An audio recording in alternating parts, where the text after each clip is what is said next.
This is the Big O Show. This is the Big O Show. So, Perk, do you walk in the locker room with just Charmin, looking around and see who to interview? You remember Mr. Whipple, right? Wasn't he the don't squeeze the Charmin? Whipple, yeah, Mr. Yeah. Don't squeeze the Charmin. That was back in the day. Yeah, that's back in the day, y'all. You have to be over 50 to remember that. Look, Big O, I this team, man.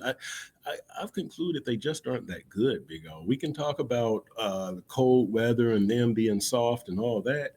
They just aren't that good. And they beat bad teams and they lose to good teams. And I personally like these guys. I like Chris Greer. I like Mike McDaniel. I like a lot of – they're not getting the job done. They are – absolutely, they have dropped the ball here in many ways on many levels, and we'll see how the season plays out to see what needs to change, but they definitely need to be a tougher team. There is no doubt about that. Wait, that's been going on for 35 plus years. Yeah. Okay. The back end of Shula, because Marino's teams were soft too, bro. They were all finesse, and they would get punched in the mouth all the time, dude. Yep. I mean, that's nothing new. Well, I would say I don't think Johnson would get embarrassed in the playoffs, and Dave Wannstedt would get embarrassed in the playoffs, and everybody else. Nothing's changed. The team has been the same for like 35 years, where they beat the shitty teams, and they lose to the good teams. The last year Flo was here. We were just talking about it. He got fired because he lost to all the good teams in the first half of the season. And then he got on a roll in the second half of the season, but it was against all the shitty teams. Yeah. It doesn't matter what coach it is. Adam Gase, Don Shula, Jimmy Johnson, Mike McDaniel. It's funny that none of them win in the cold. None of them really win ever big games. The Dolphins never make deep runs in the playoffs anymore. That's like 40 years ago, dude. Yeah, no, that's been going on for a while. All they do is they show up in the playoffs the best they can do, and maybe once in a blue moon, they get to the second round. That's it, dude. Yeah. That's the most that could ever happen with this franchise. It's been habitual. All the issues are habitual for decades, bro. Yeah. I don't think Wannstedt's teams were soft. I don't think that at all. They just weren't good enough. You needed a better quarterback than Jay Fiedler. Punch you in the mouth all the time too. That would have helped. And yes, they needed a better quarterback than Jay. Yeah, but I don't consider like Richmond Webb soft or Tim Ruddy or OJ McDuffie or Aronde Gadsden. You can talk about how good they were, but they weren't soft. This team here I would say this team is definitely more finesse, and they were built in that way. They were built for speed. And you saw it on the goal line stand there, right? That you don't have a Chris Brooks. You don't have anybody that you can just line up I formation and ram it down their throat. You have to get cute. And last year it was jet sweeps and Durham Smythe taking the direct snap from center. And this year you ran one run tonight, right? Achane got stopped on second down, I think, and then the Tua incomplete, and then the Tua sack, if I'm recalling that series correctly. But yeah, Big O, that's the territory where you just lined it up 4 times. I mean, run these guys the freak off the line of scrimmage and establish yourself. But this team isn't built like that. This team is built for finesse. It's built for speed. It's built for cutesy stuff. You've got to change that in the offseason. You 100% have to change that. Yeah, no, I'm with you. They have, but again, I asked Furones this, and I'll ask you this: how do you even look at your fan base straight in the face and say, no, we can tweak this. We're going to bring McDaniel back. I'm sorry. I don't think you can sell McDaniel to this fan base. I certainly don't believe in McDaniel anymore. I think he's the biggest problem. I think if you actually had a real coach, you would probably have 3-4 more wins easily on this record overall. I'm not saying you win both Buffalo games, but you might have won that second one with a real coach. Overall, maybe you don't lose that Cardinal game, and maybe you win some of those shitty games, even without Tua. There's a bunch of things that I think that could have happened with a real coach. So how do you sell McDaniel to the fan base? Because I don't believe in the guy. I don't know how many people do at this point. I think you sell him making Tua the front man, right? Where you have Tua saying, "I love Mike McDaniel," and you kind of point to that and you rely on that. You look at the work that Mike McDaniel did with Tua, and that's your best sales job for Mike McDaniel right there, is the work that he did with Tua, and you get Tua to be your front man, and that's pretty much how you sell it. After that, Big O, the frustrating thing with me is, I don't think Mike McDaniel is a bad coach, and I've said this before. I think he's just too stubborn, and he's just been too stuck in his ways about, he finally got the tight end and made an attempt to get the slot receiver this year, but the stuff you're doing right now, you should have been doing this last year. And so now you're like a year behind because you thought you could get away with this cutesy passing game, and you couldn't. And it finally showed up this year that everybody's going to shut you down. Last year, it was just the good teams. This year, it's everybody. But you should have gotten ahead of things. And now you're like a year behind. So no big receivers. Right, correct. No big receivers. Right. You stayed the same fast cutesy team. You keep throwing fades to Oompa Loompas, Yep. which, by the way, doesn't help your quarterback, okay? No. You know how more accurate your quarterback has to be because he throws to midgets all over the place? Yeah. Dude, come on, bro. I mean, you have some big receivers. Yeah, McDaniel I still think that he's bright and innovative and sharp and all that, but man, I think his stubbornness, his ego, his hard-headedness all kind of have gotten in the way here because, and again, like I've written, why isn't somebody in the building telling Mike McDaniel, we've got to change? Chris Greer or somebody just telling him, like, Mike, you're missing an opportunity here. Like, we traded first-round picks for Tyreek and for Bradley Chubb, and we signed Teron Armstead to this huge free agent contract, and we've got these first-round picks, right, with Jalen Phillips and Tua and Jalen Waddle. And like, you're messing up this opportunity. Somebody in that building has got to make that man listen, but nobody does. It's funny because I've told a few people in that building he's going to get you fired. Yeah. And right now there are coaches, assistant coaches, there are scouts, there are front office people. They're all nervous as hell now. Yeah.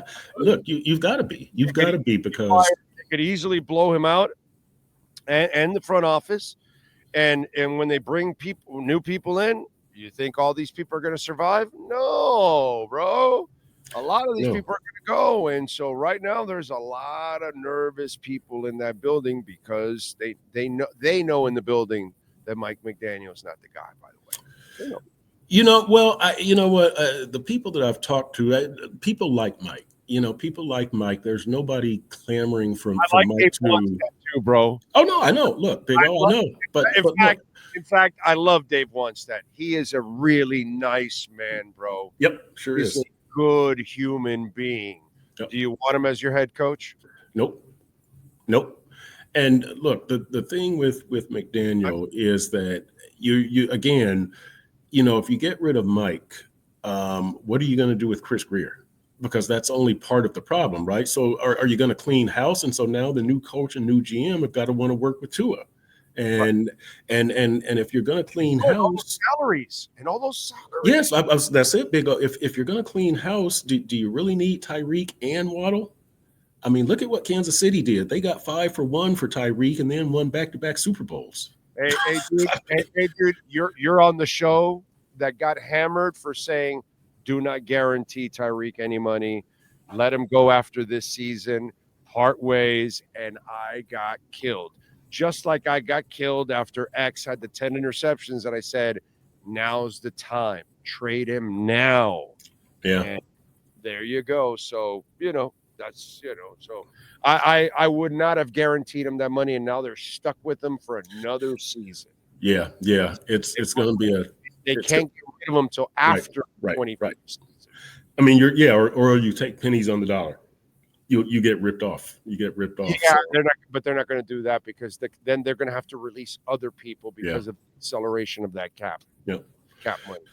But I want to see what happens at the top. Really, I mean, if you get rid of Mike McDaniel or Chris Grier, you almost have to get rid of both of them.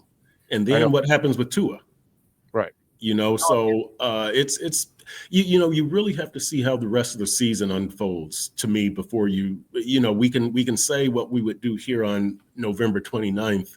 But let's see how the rest of the season unfolds. Let's see who does what, if they learn. You're not selling any hope. hope. Oh, no. I'm selling, can somebody do something to show you that they should have this job next season? Chris Grier, Mike McDaniel, the players, like you're playing for jobs. You're still trying that outside chance of making the playoffs. I think that ship has sailed. But really, this is about if I'm Steve Ross or Tom Garfinkel or whoever, who's going to impress me? Who's going to give me a reason to not blow this whole thing up? And what is our wisest course of action? That's kind of what I'm looking at now. If I'm Steve Ross, Tom Garfinkel, the president of the team, to a certain extent, Chris Grier, but you're one of those names on that list. There's so much uncertainty right now. I like McKenzie. I like Allen. I like Grier. Yep. I think they know what they're doing to a certain extent. Where they have screwed up, and I can't defend them, is Flo and McDaniel. And as I've said many times, while I like the talent on this team, and I think if you had a better coach, you'd be in a way better position right now with more wins. You would have been better prepared if Tua went down with a better quarterback, because the biggest indictment on McDaniel was you were around this guy for 2.5 years, and that's how he played. Bro, that means you can't assess talent. I'm sorry. Right. Yeah, you made some confidence up Tua's ass, but you didn't make Tua what he is. Tua is what he is. He's an excellent passer. That's who he is. But this guy didn't make him. You know what I'm saying? So that's my problem with all of this. He put him in a system where he could thrive. That's what Mike McDaniel did, and he gave him confidence. He rebuilt Tua's broken confidence. That's what he did, and Tua trusts him implicitly. And so, what happens to Tua if Mike McDaniel leaves? I'm not saying that. I'm saying mentally, what happens to him? It's simple for me. You bring in a Mike Vrabel type. You build up a strong ass line. You run the hell out of the ball. You use your tight ends, and Tua will be fine. But if you have a line that's not pushing people around, and you don't have a running game, and you want him to carry you, that's not who he is, dude. That's not who he is. No, it's not. You got to build it in the Alabama form. You got to build it like in certain places, like in Green Bay. For Jordan Love has a running game every week, dude. And they ends all the time. That's been part of the offense and the DNA. This guy got here, and he was the run coordinator and forgot to run the ball. Well, I think Mike McDaniel wanted to put his own stamp on the Shanahan offense and speed. And so, you remember I was the guy begging for him to get Dalvin Cook. And it turned out that Dalvin Cook wouldn't have been the right guy, but the whole thought and the whole premise was you need a number 3 option in your offense. It doesn't matter if it's a workhorse running back, a receiving running back, a receiving tight end, a slot receiver. You needed that number 3 option behind Tyreek and behind Jalen Waddle. And ideally, it would have been a workhorse running back because that gives you a different dimension and it helps take some pressure off of Tua. But they continued down this speed path. Sam Laporta was there. Nah, we don't need that. It's just like Mike, and that's why I always wonder who's talking to him in that building, and are people talking and he's not listening, or is nobody talking? And I haven't figured that out yet. But to go down this path continually for last year and this year with this cutesy finesse offense, it's like, can't you see this isn't going to work? I kept yelling for that, but you're getting your butt kicked by good teams. You have no power. You're all finesse, and they're just not built for what they need to be doing. Like you say, you've got to be able to run the ball. You don't have a guy you can give the ball to 15, 18, 20 times a week for 5 straight games. They're going to break down. How is Jalen Wright not in a game like this, dude? Well, I listen. I think that with Jalen Wright, he's a rookie, and look, neither him nor Skyler came back into that game last week, and both of them, that could be it for both of them. I mean, with Snoop Huntley being activated, they're both Skyler and Jalen Wright. That might have been it for them. That might have been Big O, because we didn't see. Well, we weren't going to see Skyler tonight, but yeah, we didn't see Jalen tonight. They won't even use Jalen Wright at running back anymore. I mean, he's the one that brings a little bit of a hammer, bro. Of course he does. Of course he does. That should have been your takeaway from that New England game. That first New England game is that we need to get this kid the ball, because he runs between the tackles and he moves the pile. Like, he makes stuff happen. Yes. That wasn't their takeaway. Their takeaway was, we need to feature Rheaume more. And then you had Indy, and then you had Buffalo, and now Raheem's not featured anymore.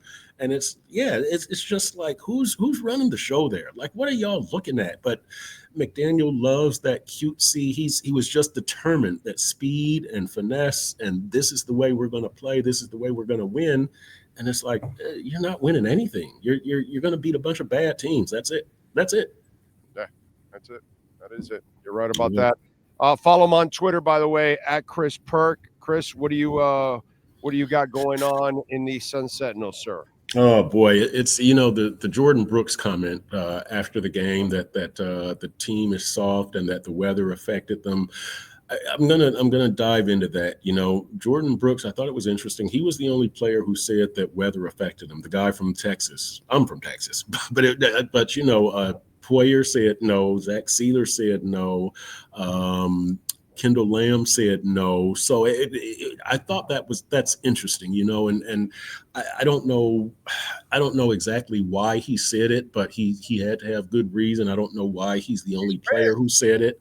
He's pissed. He's pissed, but I don't know how. I don't think that it was weather. I think that it was just a team that was better than you beat you, which was the same case in the playoffs in Kansas City, the same case up in Buffalo. Like, you probably weren't going to beat those teams if it was 76 and sunny at Hard Rock Stadium.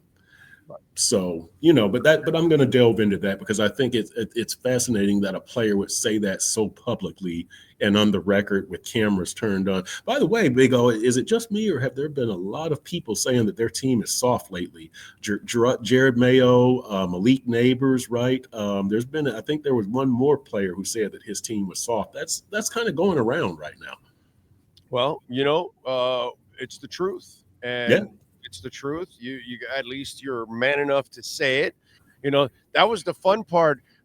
Zach Thomas would openly say, "We suck." Yeah. Yep.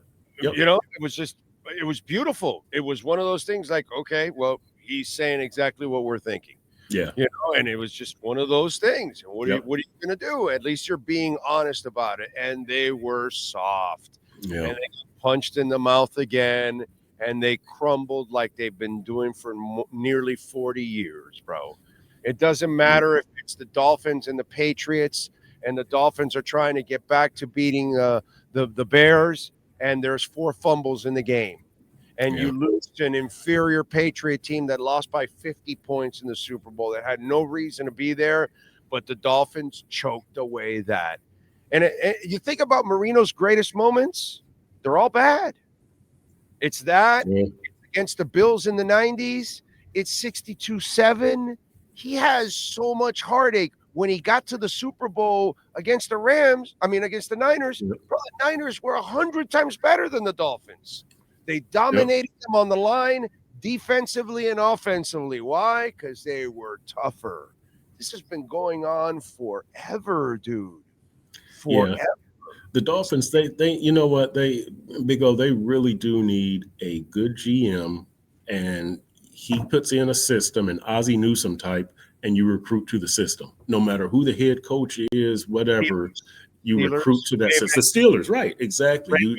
The Philly and San Francisco, and you recruit to the system. But this team, Chris Greer has Green Bay. And by the way, they figured out the quarterback shit, because they seem to put their guy on ice for a couple of years, Rodgers, and now this guy. Yeah. And now they've done something that nobody does. They've gone 3 straight franchise quarterbacks. That's just stupid. That's a culture too in place that Ron Wolf started. Yep, exactly. So, well, hopefully we see that happen here with the Dolphins. But yeah, I think, getting a strong there's so many questions to answer in this offseason. We'll see how the rest of the regular season plays out. But to me, that the rest of the regular season is kind of trying to figure out where do we go from here? How do we move forward and not move backwards again? Look at the bright side. You can now start talking about the draft. There it is. Oh, man. Follow at Chris Burke, baby. Yes, sir. Got his work. You'll be talking about the draft. That's it. We always do in Dolphin season. Yes. And we'll compare notes in Mobile once again, Big O, at the Senior Bowl. There you go. All right, Burke. Much love, brother. Be good. All right, you too. Happy Thanksgiving. Yep. All right. There you go. And call my guy Eric at EJD Construction, 305-433-4843. Custom home construction, major home remodeling. You're going to love Eric. He's been at it for over 20 years. They've got a AAA plus rating from the Better Business Bureau. Dade and Broward counties, houses only, businesses only. He does not work on condos. So call him 305-433-4843.